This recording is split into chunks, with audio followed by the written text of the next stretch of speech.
Hello, everybody, and welcome inside the Rockwall Sportscenter Playoff Yellow Jacket Update. I'm Chris Curtis, joined by the voice of the Yellow Jackets, Billy Quitt. And Billy, we're right back here where we began 1 year ago, going into the regional round, and Rockwall coming off a nice 38-27 victory over Jesuit to advance. And here we are again. Last year ended tragically for us 1 week after, but this year a little bit of a difference now. It seems like this team really has that mojo flowing. So kind of talk about, I guess, the expectations right now for Rockwall after a really good win over Jesuit. Well, last year at this point, Rockwall was set to face Westfield in the regional round, but it was a mash unit. Everybody was injured. In fact, Chris Warren had the pretty bad ankle injury, and while we were filming this, his mom was here trying to get a brace fitted for him and to get him ready for that game. And we all know that Chris toughed it out in that one, but he wasn't 100%. And I think that was one of the negatives for Rockwall as far as trying to get a win against a good Westfield team. This year, you come in, now they play the Spring Lions, 11-1 on the year, 6-1 in their district. Very good ball club. It's going to be another tough battle, but I think that win over Jesuit will get them primed, as that was a very good team, another team that only had one loss on the season. And this team is a little different than last year's, and that is more of a team effort. I think you had the superstars on the team last year. This year, there's a lot of guys that they can lean on. Of course, Will Reed doing well, doing a solid job at quarterback, coming back after missing a couple games. Sam Crawford doing well at the receiving corps, but a lot of receivers making a difference. And, of course, Caleb Roach just getting the yards, the tough yards. I'm sure we'll talk about this in a minute, but getting those key runs to put the game out of reach for Jesuit.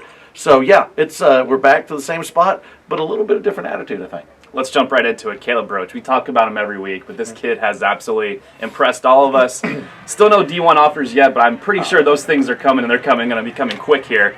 Caleb Roach just looks like he's angry when he runs. I mean, he just pulls his team on his back, and he just goes, and he's on a mission. Started out a little slow this Friday, but once he got going, nobody can bring him down. Talk about Caleb and just what he's done for this team so far. I think the biggest asset for Caleb is that he's one of those kids that when he's running, he runs just as hard at the end of the game that he does at the beginning. And I think that's the difference, that we see these huge runs from Caleb, but they're always in the third, fourth quarter. I think the defenses are getting worn down. Caleb keeps coming at you, keeps hitting you hard. And, yes, he comes in again, 166 yards, rushing 3 touchdowns, not the 8 we had the week before. So we're lowering the bar now, aren't we? We'll talk to him. But anyway, the 2 of those 3 touchdowns were crucial at the end of the game when Rockwall first needed to get the lead, and then second, put the game away.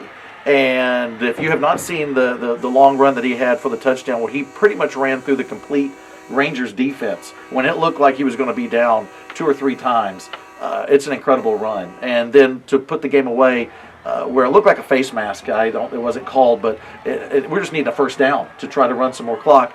And not only do we get the first down, he shakes a couple guys and gets that ball in the end zone to put it away and allow Rockwall to go into the regional round for the second straight year. And of course, in my 3 years here, I don't think I've seen a better run than that run you mentioned with Caleb Roach running in the end zone. Looked like he might have been down 3 or 4 times, but just angered his way to the end zone. Of course, I asked Coach Webb, and of course, I talked to Caleb after the game to see what they thought about Caleb's game on Friday night. He's amazing. He's amazing, and the longer the game goes on, the better he gets, and that's a testament to his conditioning level. And I just can't say enough about him. There really are. I don't know that there's anything else that hasn't already been said. He's just he's unbelievable, and he really put the team on his shoulders in the fourth quarter and salted the thing away for us. Well, I just have so much just confidence that if they're behind me, then I'm gonna lead them in the right direction, and that's what we're doing right now. And I'm just proud of them. They follow leadership well. I just love that about them.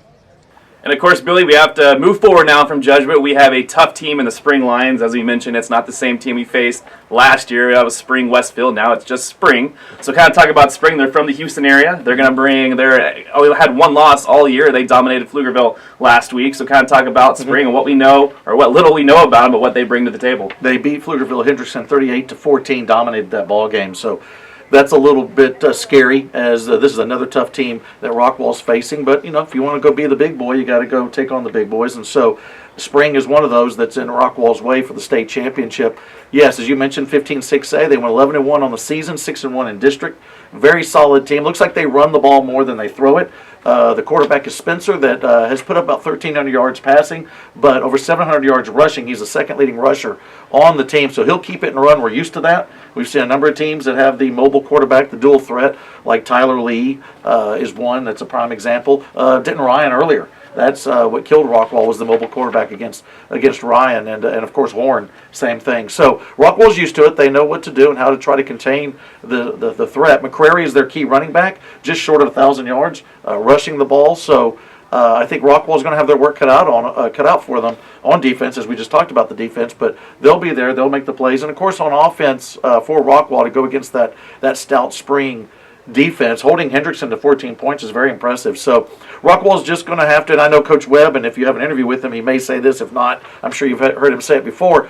They don't worry as much about the defense. They just worry about what they need to do. And they're going to do what they need to do and make that defense adjust, and I'm sure they'll be ready on Friday night, so it's going to be a fun one. I'm almost giving Coach Webb the nickname the Wizard, because he seems like he's in there all weekend long studying film and watching things and just coming out plays, and you see him on Monday and he kind of smiles at you and goes, we got this. It's going to be a piece of cake. He finds little things that can be crucial. That's what you want to see from your head coach. And, the Jesuit game, he had talked to me, I won't go into detail, but he had found a couple things on what Jesuit did on defense. And so they changed the offense slightly there as far as their motion and things like that to read that defense a little bit easier. And, of course, it made a difference as Rockwall gets the win and gets a number of points against a very stout Jesuit defense, one of the top defenses in the area. So, yes, it's outstanding to have Coach Webb able to do that and still joke around with us all week as we text him and call him about important things like a Seinfeld episode or some sort of current event going on. So it's fun. You just pretty much told everybody your age right there, by the way, with the Seinfeld drop. And Coach Webb's age. That's where we go. Yeah.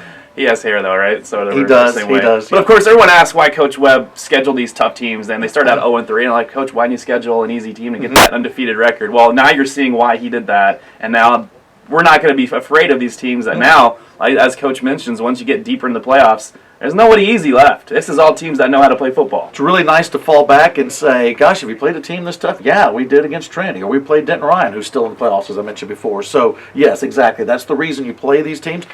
As a football team and as a coaching staff, they're the ones that see the team getting better even within a loss. I think as fans, we look at it and we just see a loss as a loss and this is terrible. They don't look at it that way, and that's what the non-district's for, is to, steel against steel, to sharpen themselves, and they did. And that's exactly the plan. That's exactly what's happened.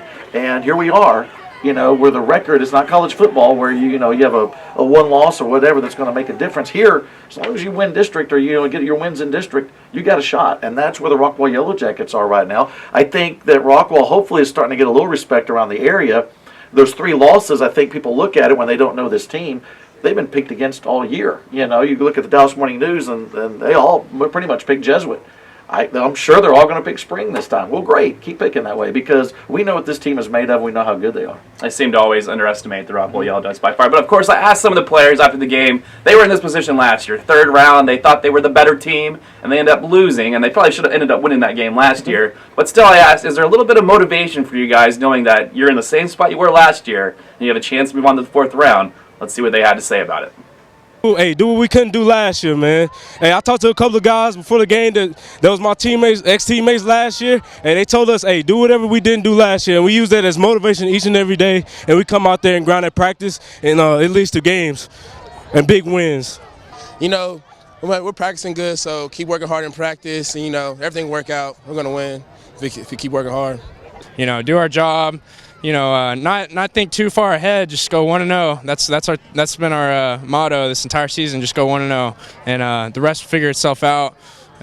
So we're playing good. I feel pretty good about it. And Billy, this Friday, we all know 7:30 at Waco ISD Stadium. It's going to be cold. It's going to be rainy. But of course, Rockwall has played in the rain. They've played in a few monsoons earlier in the year, so something they might be used to already. That coach says doesn't fear the rain very much. They kind of enjoy playing in the rain.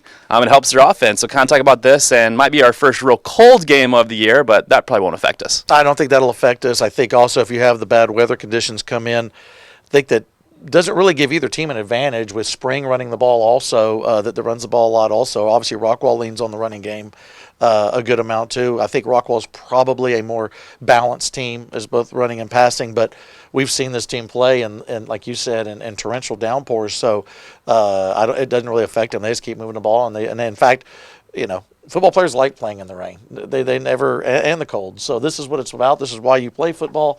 And so, and the most important thing about all that is the broadcasters will be dry because we'll be in a That's all that matters, though. Yeah, we're going to be in a nice, cozy booth. So that is the important thing for all y'all out there worried about us. We're going to be fine. We're going to be fine. And I'm excited. I love when we have to rearrange our Thanksgiving plans. Absolutely. I love that. And we didn't have to do that for years around here. And now, for 2 years in a row, we got to cut Thanksgiving short, tell Grandma we love her, and head on down to Waco and see what the Yellow Jackets can do. And that's a great time of year. But of course, with the 7:30 kickoff, you have to go Black Friday shopping. You can come here to Rockwall Sportscenter. Sure. Don't know if they're going to be open at early, but you can come out here and you shop, and you can go with your other shopping, get it done, then you go off to Waco. Go off to Waco, go see one of the best playoff matchups in the state, and do a little shopping in Waco afterwards. Stay, spend the night, do something on Saturday, whatever you want to do. But it is going to be a fun weekend. It's a great time to be a Yellow Jacket and to be a Yellow Jacket fan. So I can't imagine any place I'd rather be than Waco ISD Stadium on Friday night. Other than Rockwall, here in Rockwall, right? Well, on Friday night I want to be there because all Rockwall is going to be there. Let's hope you're there to broadcast the game. Yeah. And I got a little trivia for you. When was the last time Rockwall advanced further than the third round in football? Are we talking the 80s, 90s? It's been a while. It's been a long while. It's the 80s, and I don't know this for certain because you kind of sprung this on me. I would think it would have been around 87 when Rockwall made the state championship that year. So I would think it would be then. It was the last time they advanced this far. So it's definitely a fun time to get excited if you're a Rockwall Yellow Jacket fan. We're knocking on the doorstep once again to moving on to the fourth round. Obviously a huge test this Friday night, 7:30 against Spring at Waco ISD Stadium. So, of course, any final thoughts, any predictions? We can go with that. We did that last year. Right. We haven't really done it this year yet. No, we haven't. But do we want to show those other people what we really want to predict the right way? Well, I'm picking Rockwall. I'm always picking Rockwall. And I do want to make a correction. I said we say goodbye to Grandma. We head on down there. Bring Grandma to the game. Add one more to the stands. Why not? Grandma can come, too. I don't want Grandma to stay. Of course, if she does stay at home, she can listen to the broadcast on SportsGram and on RockwallISD.com. There's our plug. And then one other thing I do want to mention. I know that it's the day off for the school district and all that kind of stuff, but, we're here putting it in because it takes a team effort to win and to advance in the playoffs. Of course, the team, the coaching staff, all those that all the managers and all that on the team, cheerleaders are going to be putting the time in, the band, all that. We're here. Where's Seth? Where's Lance, our camera crew? I know that they're off. We had to move it on the road. I know. They should be here. They need to be. They're part of the team. Yeah, they're part of the team. Well, we're at least going to see them one more time next week. All right. So we'll make that call next week. If they show back up to school, we hope they do. Well, I just want to let them know we miss you. Where are you? That's all I'm asking. We need everybody to be a part of this. If we're going to win the state championship, we need everybody to be a part of it. Right now, I'm assuming they're both just hanging out, eating some Fruit Loops and watching TV. They're even up right now. They're not up. They're teenagers. They're not up. So anyway, but no, everybody get out there, including Seth and Lance. Get on down there, and it is going to be a blast down at Waco ISD. We know that the Rockwall side will be full orange at that stadium. They'll be filling it up. All right, it's www.rockwallisd.com. Listen to Billy and his crew, and we will see you next Monday. Once again, thanks for joining us, and Jacket Fight never dies.